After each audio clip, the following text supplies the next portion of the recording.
அவங்க வந்து 12% லெவலில் இருக்காங்க. சரிங்களா? அப்போ 12 நீங்கள் 16% லெவலில் இருக்கீங்க. அப்போ 12 மைனஸ் பண்ணோம் அப்படின்னா 4% வரும். அப்போ அவங்க வந்து 4% இன்ட்டு 18 போட்டிங்கன்னா 360 ரூபா அவங்களுக்கான வருமானம். நெக்ஸ்ட் பார்த்தீங்கன்னா சி டீம் வந்து 200 பே பண்ணியிருக்காங்க. அவங்க வந்து 5% லெவலில் இருக்காங்க. நீங்கள் வந்து இப்போ 16% லெவலில் இருக்கிறதுனால அவங்கக்கிட்ட இருந்து உங்களுக்கு வந்து 11% போனஸ் உங்களுக்கு வரும். அப்போ 17% இன்ட்டு 18 போட்டிங்கன்னா 396. நெக்ஸ்ட் வந்து டி டீமுக்கு வந்து 400 பிவி பண்ணியிருக்காங்க. அவங்க வந்து 8% லெவலில் இருக்காங்க. அப்போ நீங்கள் 16% இருக்கிறதுனால அதுலேருந்து கழிச்சிங்கன்னா 8%. அப்போ வந்து உங்களுக்கு 400 இன்ட்டு 8% இன்ட்டு 18 போட்டிங்கன்னா 576 ரூபா அவங்களுக்கான போனஸ் வந்துடும். இ டீமில் பார்த்தீங்கன்னா அவங்க 5% லெவலில் இருக்காங்க. அவங்க வந்து 300 பே பண்ணியிருக்காங்க. நீங்கள் 16% லெவலில் இருக்கிறதுனால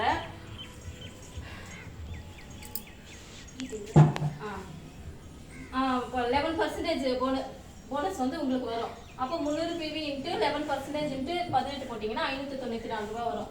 எஃப் டீம் பார்த்தீங்கன்னா 5%ல இருக்காங்க. அவங்களுக்கு வந்து 100 பே பண்ணியிருக்காங்க.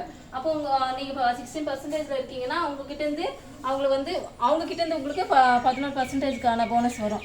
அப்போது 100 பிவி இன்ட்டு 11% இன்ட்டு 18 போட்டிங்கன்னா 198 ரூபா அவங்களுக்கான போனஸ் வந்துடும். அதுக்கப்புறம் பார்த்தீங்கன்னா ஜி டீம் அவங்க வந்து 500 பிவி பண்ணியிருக்காங்க. அவங்க வந்து 16% இருக்காங்க. இப்போ நீங்களும் 16 அவங்களும் 16 அப்படின்னும் போது 0. அப்போ அவங்ககிட்ட எந்த ஒரு போனஸும் வராது. நெக்ஸ்ட் பார்த்தீங்கன்னா இப்போ ஹெச் டீம் வந்து 200 பிவி பண்ணியிருக்காங்க. அவங்க 5%ல இருக்காங்க. அப்போ அவங்ககிட்ட உங்களுக்கு வந்து 11% போனஸ் வரும்.